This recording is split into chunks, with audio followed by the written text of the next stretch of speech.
Waktu itu cuma pegang uang 20.000, belum menikah. Aku motor nggak punya, habis kejual. Semua aset yang aku punya waktu bekerja itu aku jual buat beli obat. Habis total mas, uang cuma tinggal pegang 20.000 aja itu.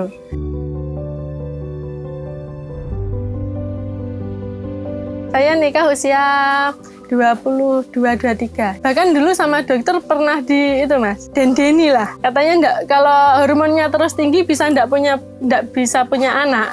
Oh, gitu. Iya, ya itu galau mas. Gimana nanti bilang sama calon suami. Jadi selama ini tuh saya kerja sambil survive penyakit saya.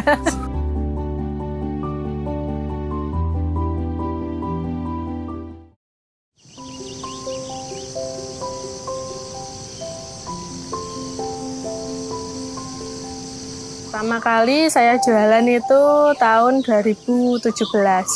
Waktu itu masih online. Pada waktu itu kan dunia peronlinean masih belum seramai sekarang ya.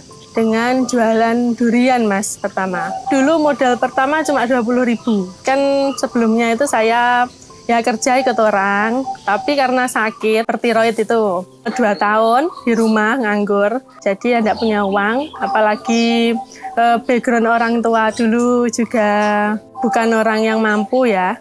Ibu seorang penjahit, ayah juga kadang nganggur, kadang juga jadi kuli bangunan. Waktu itu cuma pegang uang 20.000, belum menikah. Aku motor nggak punya, habis kejual. Semua aset yang aku punya waktu bekerja itu aku jual buat beli obat. Habis total mas, uang cuma tinggal pegang 20.000 aja itu. Itu pun dikasih sama pacar aku yang sekarang jadi suami. Terus aku nekat kredit motor. Saya buat kulak durian ke sana. Saya buat beli durian yang dimakan musang itu loh mas. Di sana kan dikatakan durian BS. Durian yang tidak layak jual. Harganya satu butir itu besar kecil sama. 2.500. Dapatnya berarti 20.008. Nah itu saya jual. Saya bawa ke sini, saya jual, saya online kan. Satu 10.000. Itu laris aku kan kesukaannya orang hamil ya mas. Dapatlah untung 80.000. Nah mulai dari sana saya bawa ke sana lagi. Saya kulakkan 50.000. Yang 30.000 saya buat beli mika sama plastik.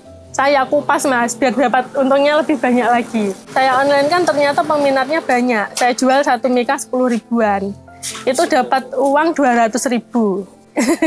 dari uang 20.000 dapatnya 200.000. Nah habis musim durian itu kan saya bingung mau jalan apa. Akhirnya ke Pasar Ngemplak. Saya lihat grosiran di sana. Saya ambil. Saya belanja pertama itu buah duku. Duku waktu itu harganya 1 karung itu yang kecil ya mas, yang cakra itu, yang kecil-kecil itu 1 kilonya 8.000. Saya bawa pulang, saya foto, saya online kan. Saya jual 12, untungnya kan 4.000 per kilo. Saya cuma bawa pertama itu bawa 10 kilo. Ternyata peminatnya banyak mas, 10 kilo habis dalam 2 jam. Langsung saya antar mas. Orang beli kan langsung 2 kilo gitu. Kurang, langsung ke sana lagi. Nah mulai dari sana alhamdulillah lancar. Tapi lama-lama itu kalau ngantar sendiri kan, apalagi kalau musim hujan gitu kan ya capek ya mas. Capek, akhirnya saya inisiatif buka kios di pinggir jalan. Dengan modal awal 800.000. Sewa 1 bulan. Cuma 165.000 mas 1 bulannya. Alhamdulillah lancar. Di sana lancar, omsetnya semakin tambah, pelanggan banyak. Modal awal 165. Terus buat kulak dagangan sekitar 500-an, 600-an. Ya, kalau tempatnya itu kan bekas warung mas. Jadi saya enggak begitu renovasi. Just apa ini lah mas pertama, apa adanya dulu. Saya jual di sana. Alhamdulillah 1-2 orang beli. Terus mendekati lebaran, itu kan lebaran kurang 2 minggu itu kan rame-rame buah ya mas. Bingung lagi modalnya dari mana ini. Soalnya pembeli itu semakin banyak, permintaan semakin banyak. Yang pesen barang semakin banyak, bingung lagi. Akhirnya ke pasar. Alhamdulillah di pasar percaya orang. Percaya sama penjual di sana, ditawari. Permintaanmu semakin banyak, gimana kalau bawa dagangan saya dulu kamu jualkan, nanti kalau habis baru dibayar. Tuh, saya juga takut mas, soalnya kan pertama atau itu. Pertama nih bawa uang orang, harus tanggung jawab kan, harus jujur. Nah itu, akhirnya ya antara dilema apa enggak ya diambil aja. Oke, tak ambil, tak dasar nih.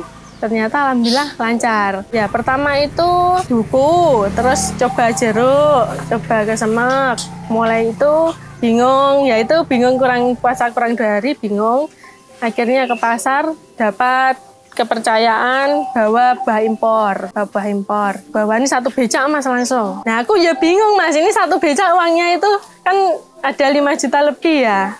Bingung wah, tidak habis gimana ini? Apalagi tahun berapa itu mbak? Tahun 2017. Sempat pernah jualan sate bebek. Nah itu kan masih punya modal, belum sakit, masih punya modal. Ya udah sakit, cuma masih punya modal mas waktu itu. Saya mulai kerja usia 16 tahun, saya lulusan SMP. Nggak ada biaya mas. Ya saya itu. Udah dibilangin sama orang tua. Enggak mas, tetap bayar mas.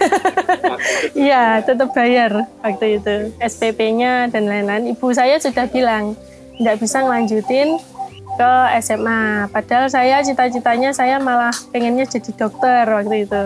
Tapi ya enggak apa-apa, wes. Emang latar belakang keluarga kan. Apalagi dulu saya sekolah tiap hari itu nggak pernah dikasih uang saku. Paling seminggu sekali 1.000-2.000 gitu. Bahkan kelas 3 SMP itu saking nggak punyanya orang tua ya. Itu sepeda rusak, bapak sepedanya buat kerja kuli. Akhirnya saya berangkat pulang sekolah itu jalan kaki dari perempatan Gledek ke SMP 5. Sampai sana itu telat. Sakit itu di usia berapa? Di usia 17 tahun. Tahun 2016. Jalannya Saya kurus, badannya kurus tinggal 35 kilo, berkeringat, sesak, terus mata jadi sedikit menonjol sama ini leher. Ya, hipertiroid. Itu penyakit model gimana sih? Itu dia menyerang metabolisme.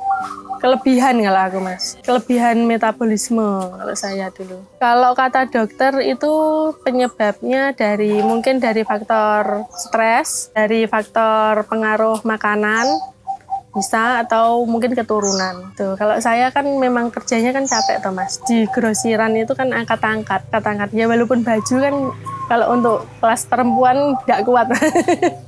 Ya mungkin itu faktornya. Kalau saya paling cuma itu, bangun pagi, olahraga tiap pagi.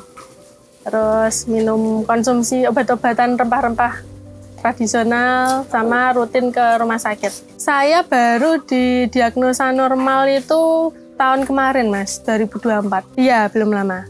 Jadi dari 2017-16 itu sampai 2024 baru normal hormon saya.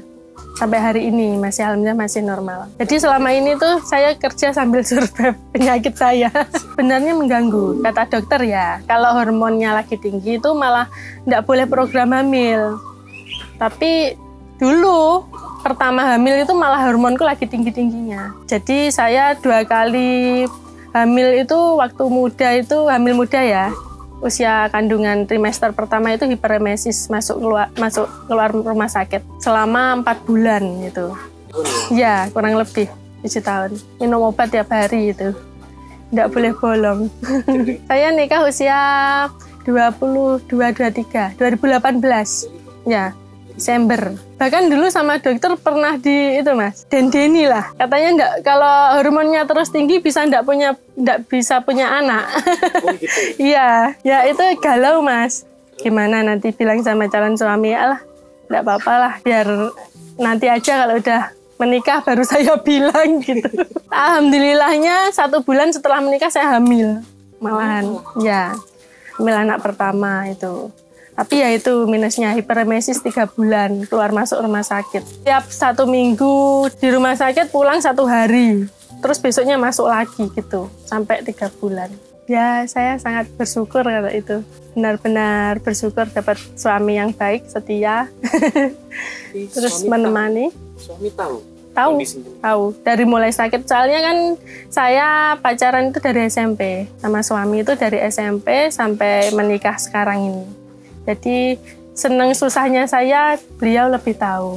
Ya semangat. Begitu aja. Ya habis ini bakal dapat yang lebih besar. Ya semangat gitu. udah semangat berdua gitu, pegangan tangan gitu. Semangat gitu. Ya itu Mas, ngantar jemput, kalau menurut aku ya ngantar jemput tiap kontrol ke rumah sakit. Nah itu ditemenin terus tiap hari dia ke rumah aku, support, ngajak jalan-jalan. Kan waktu sakit dulu kan berat badan aku cuma 35 kilo. Romantis Mas, setia juga. Makanya aku pilih.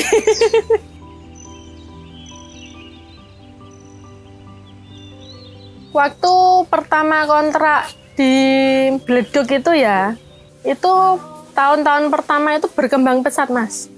Berkembang pesat sampai aku tambah 1 tahun, dalam waktu 3 bulan aku tambah lagi 2 tahun. Itu berkembang pesat, cuma modalnya kan dari titipan.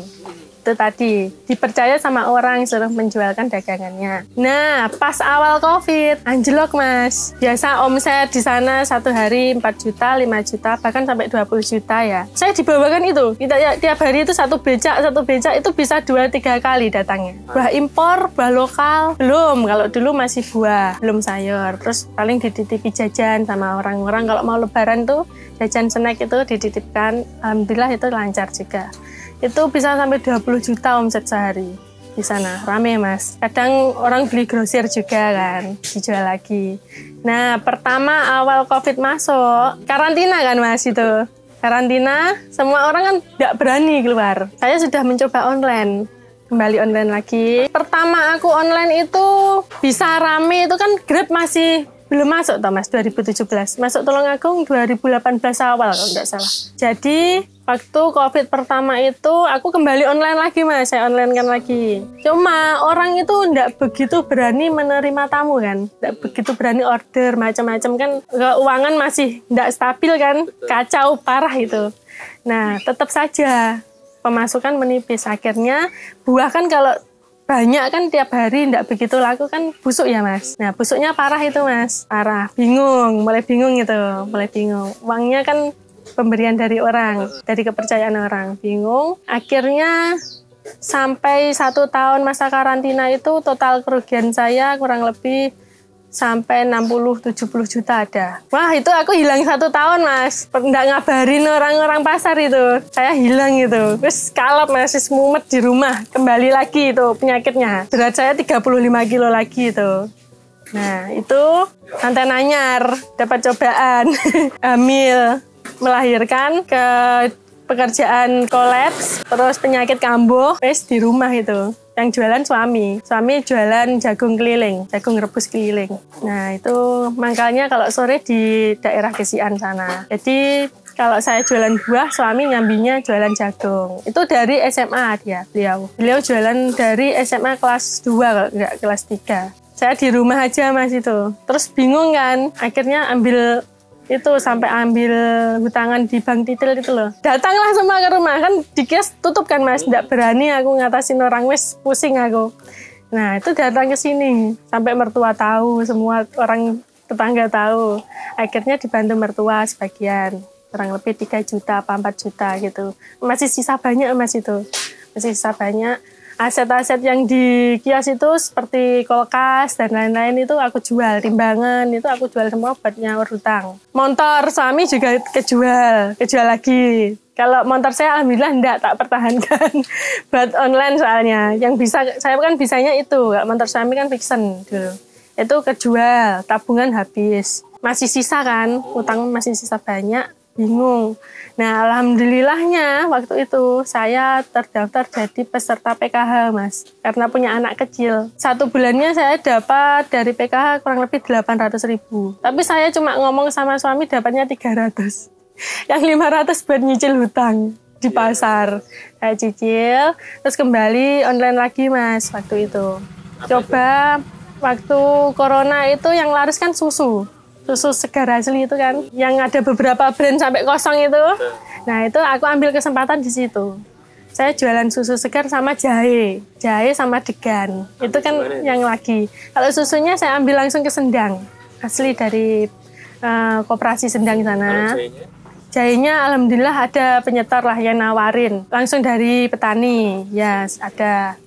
Sama degannya juga gitu.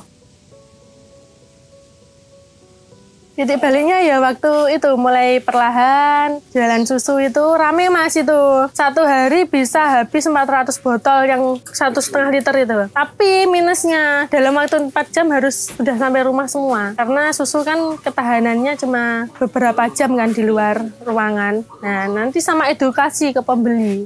Bu ini nanti kalau sudah sampai tolong dimasukkan kulkas ya. Gitu. Sama jangan langsung diminum. Soalnya kan susu kalau dari peternak itu walaupun di koperasi itu kan katanya steril kan masih steril mesin kan Mas, belum mateng kan. Ngertinya pembeli itu steril mesin itu udah bisa diminum. Jadi harus edukasi dulu. Alhamdulillah 400 botol sebagian bisa buat nyicil hutang dikit-dikit. Lunas Mas, lunas. Di pasar juga gitu. Sampai aku nangis ke pasar. Saya bilang, ngapunten nih Bu, 1 tahun hilang. Duitnya kalap, kalau ngoten Mas. Wes sampai nangis di sana. Tapi nggih alhamdulillah mengerti semua sana pedagang. Soalnya kan ya memang pas waktu itu kan pas pandemi ya. Semua usaha banyak yang berantakan. Itu saya cicil lunas alhamdulillah. Nah, terus habis itu masih belum berani jualan buah Mas saya. Saya sampai lihat pedagang buah di pinggir jalan itu saya trauma Mas. Tutup mata saya. Trauma. Nangis saya. Dulu pernah jalan kayak gini loh ramenya Mas. Tuh, bilang sama suami saya. Sekarang gini, enggak apa-apa Dek, kata suami saya. Nanti kalau rezekinya pasti akan kembali, kan gitu kata suami saya. Oh iya. Nah, terus itu saya ambil kesempatan lagi. Di selatan saya kan dibuka wisata. Wisata, itu loh Mas, kayak menara dulu loh. Menara apa? Bambu itu.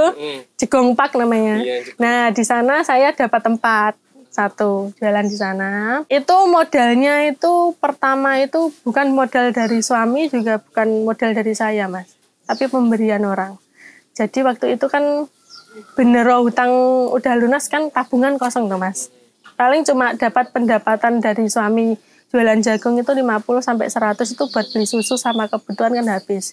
Saya bingung. BPJS juga gitu, Mas. Saya sakit selama 1 tahun itu, selama corona itu. Saya enggak berani periksa. Soalnya BPJS-nya mati. Makanya sampai kurus kering berat 35 itu. Nah terus saking bingungnya ya kan aku pengen sembuh terus bantu suami lagi. Akhirnya saya kan gabung di grup yang namanya Pitatoska.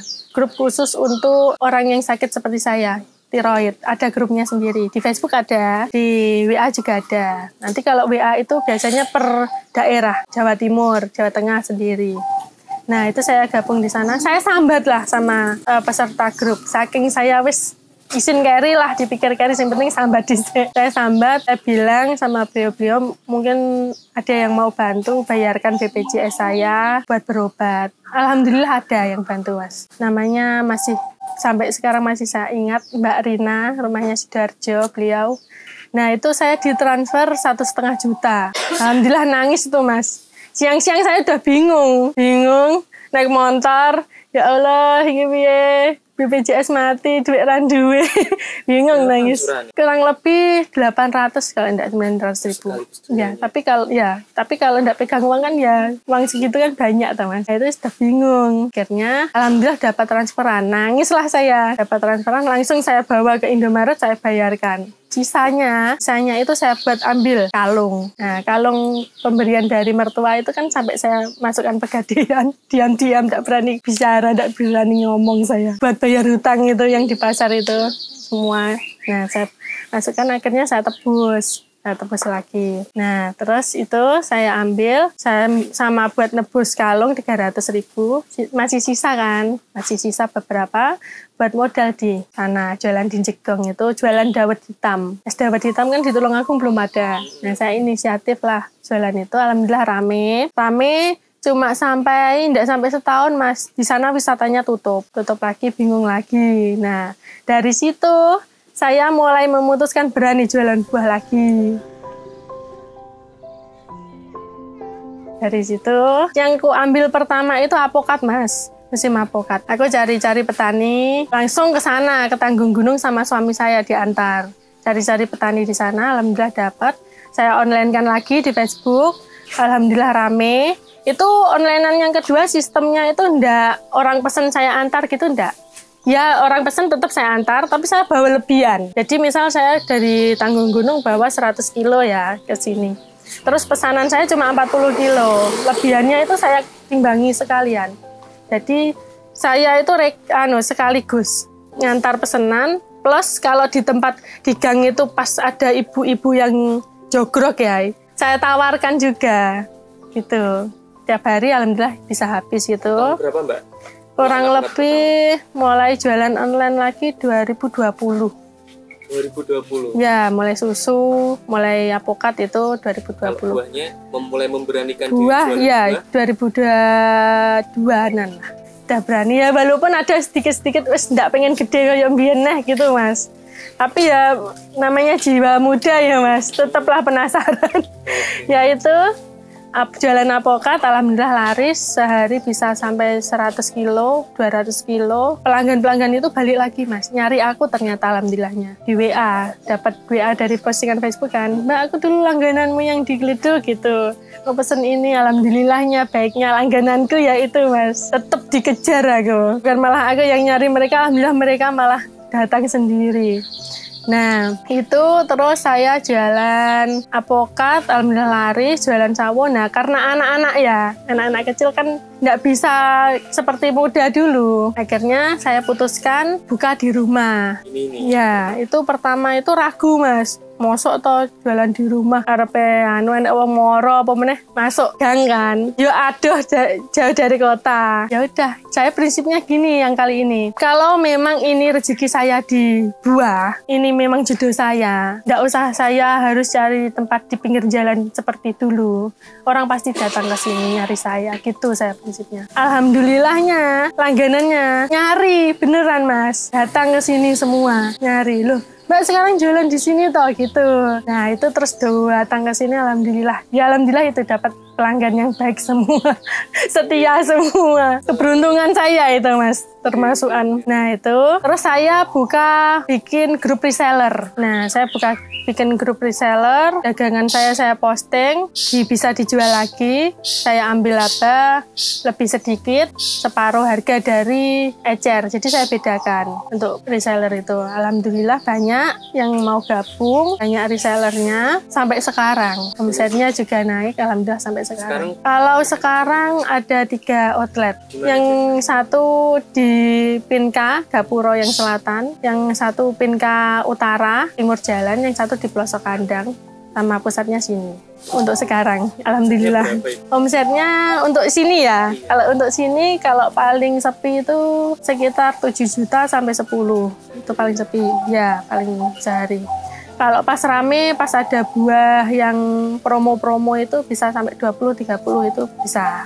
Profitnya kurang lebih 1 juta sampai 2 juta. Bahkan bisa lebih Mas. 10 sampai 40% bisa Mas, tergantung itu buahnya ya.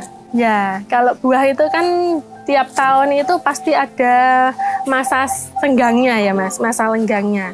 Nah, sementara sayur itu kan enggak. Tiap hari pasti orang cari. Apalagi saya inisiatifnya gini, apalagi kalau orang jualan buah plus sayur. Pastilah orang kan sekalian belanja. Nah, itu saya mulai bisnis sayur itu tahun 2024 kemarin. Tapi belum Mas, belum seintensif sekarang. Masih kadang jualan, kadang enggak gitu sayurnya. Kadang ada, kadang enggak gitu. Nah, mulai telaten itu saya jualan sayur masih 1 bulanan ini. Ya, alhamdulillah bagus. Saya yang kali ini alhamdulillah bagus berkembang, saya telateni itu.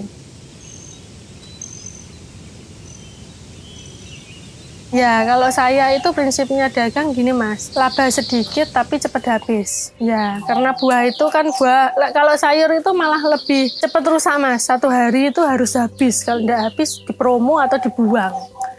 Agar pelanggan itu tetap puas ya, karena kan saya maunya itu dagangan saya harus tetap terlihat fresh tiap hari. Jadi kalau misal ada yang langsung saya buang.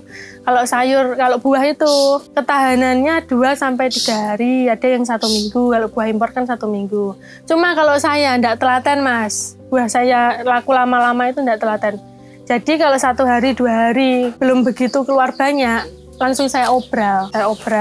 Nanti kalau yang rusak itu saya kupasi, saya irisi, saya buang yang rusak itu saya jual sendiri Itu yang nggak layak saya buang. Kalau buah gitu mas, penanganannya tergantung dapatnya. Kadang itu kena prank. Jadi kalau buah itu kan belanjanya itu berdasarkan kepercayaan ya mas, buah dan sayur. Nggak bisa kita telepon terus langsung datang sesuai dengan keinginan kita. Kadang itu barang datang itu nggak sesuai keinginan. Jadi kalau aku tuh lebih seneng itu langsung ke sana, langsung ke petani, langsung ke lokasi, ke lahan, atau langsung ke pasar cek gitu mas. Kalau nggak gitu nanti presentasinya rusak itu bisa sampai 50%, bahkan bisa lebih. Oh ya? Iya, pernah mas. Enggak lah mas, itu udah ya wis batine itu. Selain pakai promo, nggak ada mas. Udah doa sama yang di atas. Nah mungkin kalau aku itu nabungnya gini mas, biar nggak rugi banget ya. Saya sendirikan, misal kayak gaji karyawan tiap hari berapa. Nah, misal karyawan saya 10 gitu ya. Nanti per karyawan itu gajinya berapa, saya kalikan 10 itu, nanti saya sisihkan sendiri mas uangnya. Terus nanti uang modal sama uang untuk saya sendiri, untuk keperluan pribadi juga saya sisihkan. Jadi saya ada bukunya itu kecil-kecil sendiri gitu. Nggak pendapat segini langsung saya tabung semua terus nanti saya ambil, itu enggak. Saya kasihkan buku-buku sendiri kecil gitu, dompet-dompet kecil gitu. Jadi nanti saya bukanya tiap bulan profitnya berapa. Karena kan kadang kalau pas dapat buah yang jelek gitu kan ambil modal lagi kan. Gitu minusnya buah itu gitu. Nanti kalau pas datangnya ternyata tidak sesuai, apalagi harga buah kan tidak stabil. Misal hari ini dapat harga 10.000, ternyata besok harganya turun 8.000. Nah itu kan udah mati kutu dulu kan sebelum main. Akhirnya kan harus ikut harga terbaru. Kalau seperti itu kan otomatis kan rugi ya mas. Nah itu baru tak ambilkan dari uang modal itu. Tapi saya jualan yang kali ini saya usahakan jangan sampai hutang mas. Paling ada hutang cuma sama beberapa pembeli, sama beberapa penjual, tidak seperti dulu mas. Kalau dulu kan semua penjual yang mau ngajak kerjasama, mau nitipkan dagangan, oke saya ambil. Kalau sekarang enggak, cuma ada beberapa saja. Paling 1-2 orang. Selebihnya itu langsung saya sendiri dari modal sendiri. Ya, dalam bentuk uang. Ya, saya sebisa mungkin menghindari riba. Sampai sekarang tidak ada utang sama sekali. Kalau utang riba tidak ada, Mas. Paling dalam bentuk barang aja. Cuma 1-2 orang saja, Mas, yang benar-benar bisa saya andalkan gitu loh. Kalau banyak-banyak mumet nanti. Jadi menghindari riba itu saya. Belajar dari dulu kan, pernah utang riba sama bank detail itu malah semakin terjerat. Nah, itu saya hindari sekarang. Nah, kalau limbah sayur itu yang masih bisa diolah buat pakan ternak. Kalau yang udah parah-parah dibuang, buat dibuang. Ya, sama buat pakan ternak. Paling kalau saya kan mertua ada beberapa kambing di belakang. Jadi ya itu, buat itu. Banyak mas, 20 varian lebih. Ya, paling ya 30, 40, 20, 30. Oh ya. Buah apa? Salak. Ya, salak satu hari itu busuknya udah banyak mas. Kan kalau musim itu saya bisa datangkan 1-2 ton, bahkan sampai 5 ton ya. Kalau pas musim, pas murah gitu. Nah itu sehari harus habis. Kalau enggak gitu besok rusaknya bisa 1 kental sampai 2 kental per hari itu rusaknya. Ya, apalagi kalau musim hujan lebih banyak lagi nanti rusaknya. Salak itu lebih rentan. Kalau yang masa segernya lama itu apokat. Cuma kalau apokat kan kalau udah matang harus cepat habis. Kalau enggak gitu rusak nanti. Laku alhamdulillah. Karena kan itu tadi saya online kan. Biasanya orang-orang yang itu mas lagi sakit kena DB itu. Biasanya kan kalau orang-orang sakit itu kan bingung ya mas cari tempatnya. Nah sementara saya kan tiap hari saya online kan, saya tawarkan di platform. Alhamdulillah itu dapatnya pembeli dari sana. Jadi semua buah yang saya online kan itu buah yang ready. Prinsip saya itu gini, harus ada barang dulu baru diposting. Jadi kan saya kan online dan offline ya mas. Kalau cuma online mungkin sama pre-order bisa, tapi kalau ada offline-nya, kadang habis diposting itu orang langsung datang mas. Nah kalau barangnya ndak ada, akhirnya kan mengecewakan. Terus ndak balik mas, gitu. Tiba-tiba ndak enak, akhirnya nggak jadi ke sini lagi. Jadi saya ambil kesenangannya pembeli itu dari sana. Barang harus ada dulu baru diposting. Kalau sekarang Facebook, Instagram, TikTok, WhatsApp. Saya bikin konten Mas tiap hari. Ya jualan buah, nge-live gitu. Ya live TikTok tiap hari. Bisa mungkin pas senggangnya gitu. Kalau konten buah itu paling sehabis buah datang ya. Sehabis saya belanja, saya bikin video, saya upload langsung. Tanpa edit-edit. Saya enggak telaten Mas ngedit-ngedit. Jadi habis dibuat video, langsung saya posting gitu. Nanti paling saya foto, baru diposting di WA gitu. Saya review kan buahnya. Gitu aja ya? Iya, sesederhana itu iya, sesederhana itu. Nggak ngedit-ngedit, dipakein apa enggak? Nggak telaten Mas. Soalnya kan buah kan, kalau saya dagangan saya itu ya, kadang sehari bisa datang 3 kloter, 2 kloter gitu. Jadi nanti kalau nunggu ngedit ndang laku Mas. Akhirnya ya itu pakai jurus lama aja. Habis di review langsung posting gitu. Udah luar kota. Blitar ada beberapa, Trenggalek ada, Kediri juga ada. Kadang itu pelanggan-pelanggan dari luar kota itu datangnya kalau postingan saya viral. Di TikTok, di Facebook itu kan penasaran ya Mas. Akhirnya datang ke sini, alhamdulillah ada yang beberapa sampai langganan gitu. Ada beberapa juga, kan kadang saya kalau datangkan buah pas murah gitu kan saya grosir juga.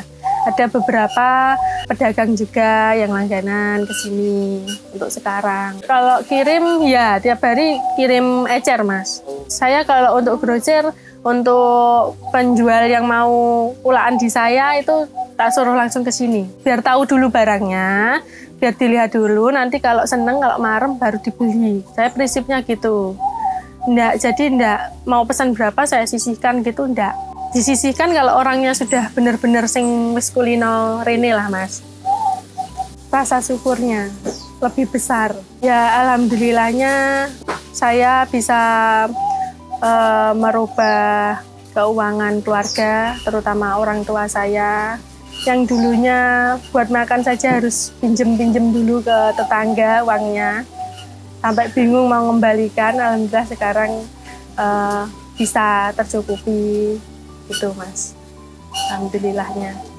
Terus ya alhamdulillah anak-anak saya bisa terbeli barang-barang apa yang dulu saya tidak bisa beli gitu. Kalau aku cita-citanya pengen mengumrohkan orang tuaku, orang tua dan mertua semuanya, karena mereka adalah semangat hidupku Mas. Ya umroh haji harus itu. Saya sebelum punya segalanya mereka harus senang dulu kalau prinsip saya Mas. Orang tua keluarga itu harus senang dulu sebelum saya. Gitu kalau prinsip saya itu. Marem nih wong tuwek dhisik lah Mas. Jadi saya kalau punya misal dapat rezeki banyak itu yang saya senangkan dulu orang tua. Mertua, ibu, bapak, saya ajak jalan-jalan. Saya belikan misal pengen apa gitu saya tanyakan. Pengen jalan-jalan kemana gitu. Orang tua apa toh Mas mintanya? Paling juga bisa kumpul sama anaknya aja toh. Jalan-jalan bareng gitu paling. Tidak minta apa-apa. Harus konsisten. Tekadnya harus kuat. Harus ulet, nggak boleh gampang menyerah. Tuh ya, semua ada masanya. Harus percayalah sama yang di atas, percaya sama Tuhan. Perbanyak doa aja. Oh, pernah Mas, pernah. Dulu kiosku yang di Gledek itu sampai disebari bunga. Kan pas pertigaan lah Mas, tusuk sate pernah disebari. Pas rame-ramenya, sebari bunga, tusuk sate, sampah pernah Mas. Sampah 1 pickup paling nggak dikumpulkan. Itu pernah malam-malam disebari gitu. Tapi saya kan prinsipnya gini, kalau misal ada orang yang nggak seneng itu jangan minta ke sesama dukun. Mintanya sama yang kuasa, ya kan? Tetap harus berdoa, perbanyak ikhtiarnya, perbanyak tahajudnya, wiritannya gitu, perbanyak sembahyangnya lah. Nggih, tiap malam itu bangun, wiritan gitu. Wiritan, sholat gitu. Kalau saya Mas, nanti kalau ada beberapa rezeki lebih ya bersedekah gitu. Kalau saya prinsipnya cuma gitu Mas, nggak ada yang lebih. Nggak mau cari-cari yang lain-lain yang aneh-aneh. Saya Nimas, owner dari Berkah Rejo Mulyo yang beralamat di Dusun Kalituri, Desa Waung, Kecamatan Welangu, Kabupaten Tulungagung. Terima kasih. Wassalamualaikum warahmatullahi wabarakatuh.